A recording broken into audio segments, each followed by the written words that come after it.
আসসালামু আলাইকুম গাইস, আজকে আমরা বানাবো শরবতে মহাব্বত। তো আমরা প্রথমে দুধ নিয়ে নিলাম, তারপর একটু রুহ আফজা ঢেলে দিব, তারপর একটা তরমুজ কেটে নেব,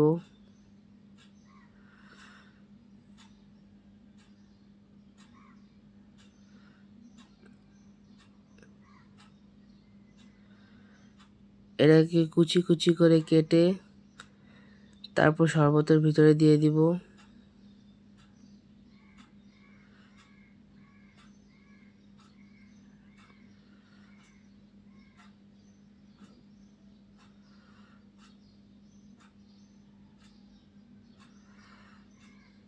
কিছু বরফ দিয়ে দিব ঠান্ডার জন্য।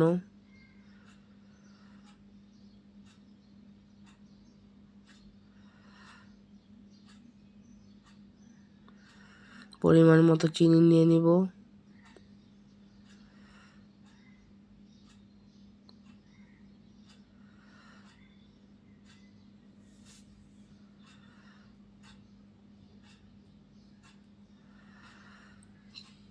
তারপর একটি গ্লাসে সার্ভ করে নেব।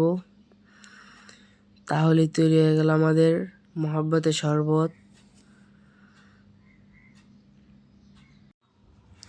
উপর দিয়ে একটু জাফলং দিয়ে আমাদের শরবত তৈরি হয়ে গিয়েছে।